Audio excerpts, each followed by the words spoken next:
No news only views. दोस्तों, बहुत कुछ जीवन में करने का होता है और हमारी कल्पनाओं में भी होता है। हम छोटी छोटी सी उन बस्तियों में जो आंगनबाड़ी खुले हैं, उनमें जब बच्चों को देखते हैं, टाट पट्टी पे बैठे हैं, या उनकी स्थितियां उतनी बेहतर नहीं है जितनी होना चाहिए, तो निश्चित है मन में एक कसक होती है। ऐसी ही कसक के साथ हमारे महापौर जगत बहादुर सिंह अन्नू ने एक ऐसी पहल की है जो शायद मध्य प्रदेश तो छोड़ें, देश में भी एक मिसाल बनेगी। हम आपका स्वागत करते हैं।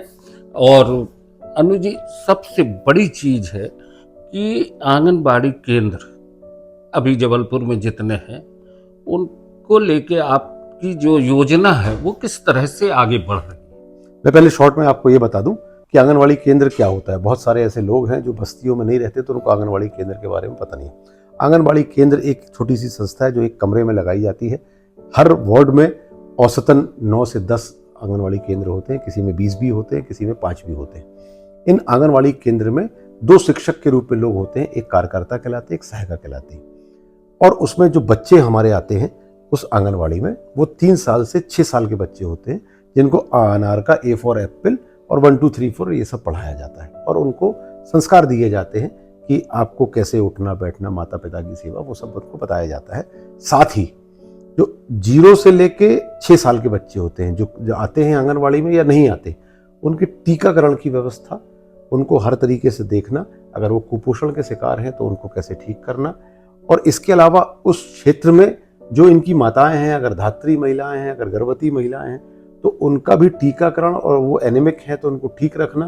तो इनकी सबकी स्वास्थ्य का भी ध्यान रखना और इनको बेसिक पढ़ाई भी सिखाना, ये आंगनवाड़ी का प्रमुख तौर पे काम होता है। तो ये आंगनवाड़ी काम करती है।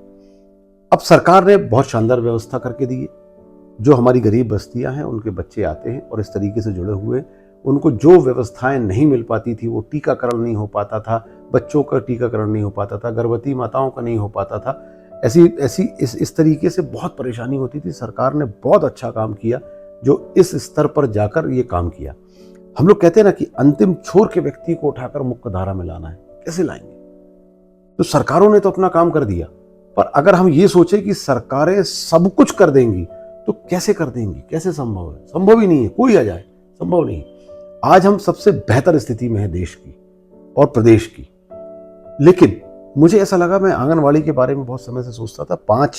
2005 की बात है, जब मैं पार्षद था, तो मेरे वार्ड में 9 आंगनवाड़ी थी। मैंने उनको गोद लिया। गोद लेने का मतलब कि वो आंगनवाड़ी सर्व सुविधा युक्त हो जाए, पुट्टी पेंट हो, अच्छी जगह लगती हो, पंखा हो, बच्चे फट्टी पे ना बैठे, कुर्सियों पे बैठे, कार्यकर्ता सहायिका जो हमारी बहनें हैं वो भी कुर्सी पर बैठे। उसके अलावा ग्रीन बोर्ड हो अच्छा, जो कैलेंडर्स हो, अच्छे कैलेंडर्स हो उनके पास, जिसमें वो पढ़ाई करते हैं। उसके बाद कम से कम वो स्वच्छ पानी पिएं, तो एक फ़िल्टर होना चाहिए उसमें। वो अच्छी थाली में खाना खाएं, खराब कहीं किसी भी चीज़ में खा रहे हैं ऐसी स्थिति ना हो, तो स्टील की थाली उनके पास होना चाहिए। एक अलमारी होना चाहिए जो व्यवस्थित हमारे कार्यकर्ता सहायिका और बच्चों की सामग्री उसमें रखी जा सके। गर्मी के समय में एक कूलर उनके पास हो जाए और एक अच्छा वातावरण हम वहाँ निर्मित कर दें, जिससे कि जो बच्चे वहां कम आते हैं तो वो ज्यादा से ज्यादा आए और हमारे बच्चे शिक्षित हो जाएं। दूसरी बात, उनके हेल्थ पर ध्यान देने का काम। तो जो बच्चे कुपोषण के शिकार हैं, उनको कुछ ना कुछ सामग्री मिलना चाहिए। सरकार से तो आती है, पर अलग से भी अगर कोई संस्था किसी आंगनवाड़ी को गोद लेती है तो निश्चित वो हर माह वहां जाएगी, क्योंकि उन्होंने 10-15 हजार रुपए का सामान दिया है, तो वो देखेंगे कि हमारा सामान रखा है कि नहीं। और जब जाएंगे तो बच्चों से मिलेंगे, तो उनकी स्थितियों को देखेंगे, तो कुपोषण के शिकार बच्चे हैं या अति कुपोषण के शिकार बच्चे हैं, या हमारी गर्भवती या धात्री महिलाएं हैं उस क्षेत्र की, उनको कुछ पोषण की आवश्यकता है, तो वो भी देंगे। बच्चों को चॉकलेट देंगे, ये करेंगे। फिर कभी कभी कुछ टीचर्स लेके जाएंगे तो उनसे चर्चा करेंगे, उनसे बात करेंगे। माता पिता क्या होते हैं, हमारे गुरु क्या होते हैं, उनका जीवन में क्या महत्व है, जो हमारी सनातन संस्कृति है वो संस्कृति क्या है, हमको किस तरीके से जीवन में उठना बैठ, क्योंकि ये वो दौर होता है 0 से लेके 5 वर्ष की उम्र का, कि जिस समय में बच्चों की ब्रेन की ग्रास्पिंग सबसे तेज होती है। इस समय में हम अगर संस्कार डाल देते हैं तो वो जीवन भर वो संस्कार उनके दिमाग में चलते हैं। ये बड़ा महत्वपूर्ण पल होता है, ये बहुत महत्वपूर्ण जगह होती है। और यहीं से हमको अंतिम छोर के व्यक्ति को मुख्य धारा में लेके आना है।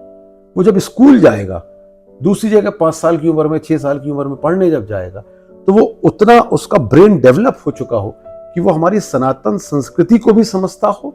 वो बच्चा जो 5th क्लास में पहुंचने पर उसको आ अनार का ए फॉर एप्पल या जो भी उसको पढ़ाई होना चाहिए वो उसमें पारंगत हो और उसको साफ सुथरा रहने की आदत पड़ चुकी हो, प्रॉपर नहाने धोने अच्छे से रहने की स्वच्छता उसको समझ में आती हो और स्वास्थ्य उसको समझ में आता हो, उसको उसके अंदर एक कैरेक्टर बिल्ड करने की बात है, वो आंगनवाड़ी केंद्र में होता है। और ये तब अच्छे से हो पाएगा जब ये सुविधाएं हम उन लोगों को दे दें।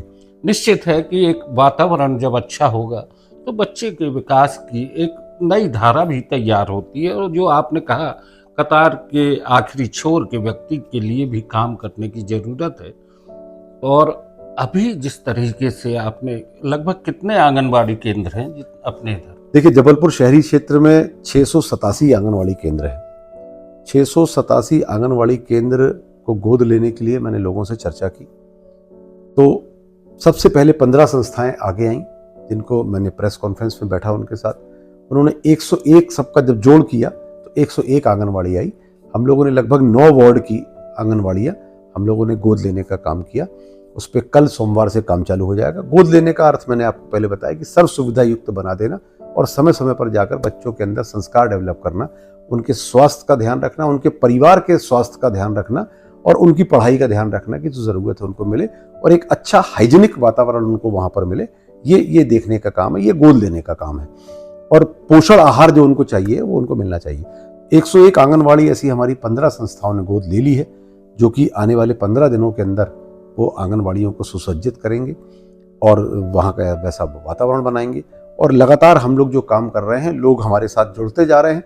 जो और भी संस्थाएं आ रही हैं, मुझे ऐसा लगता है लगभग 100 संस्थाएं मिलकर आने वाले 2 से 3 माह के अंदर 687 आंगनवाड़ी को गोद ले लेंगे। तो ये लगभग 25 से 30 हजार बच्चे सीधे तौर पर जो आंगनवाड़ी में आते हैं वो प्रभावित होंगे, उनको एक अच्छा वातावरण मिलेगा। उसके बाद 15 से 20 हजार बच्चे जो आंगनवाड़ी नहीं आते हैं पर उनको ये व्यवस्थाएं सुविधाएं दिखेंगी तो वो आगे आंगनवाड़ी आने के लिए तैयार होंगे और उनको टीकाकरण और भी जो स्वास्थ्य से संबंधित या उनको पोषण से संबंधित जो चीजों की आवश्यकता होगी वो भी उनको प्राप्त होगी। और ऐसे हजारों की संख्या में जो मातृ शक्तियां जुड़ी हुई हैं, जिनके बच्चे वहां पर आते हैं या आंगनवाड़ी से जुड़े होते हैं, उनको भी इसका लाभ होगा। गर्भवती महिलाओं को लाभ होगा, धात्री महिलाओं को लाभ होगा। हमारी सहायिका और जो कार्यकर्ता हैं आंगनवाड़ी केंद्र में, उनके साथ भी ये जाएंगे।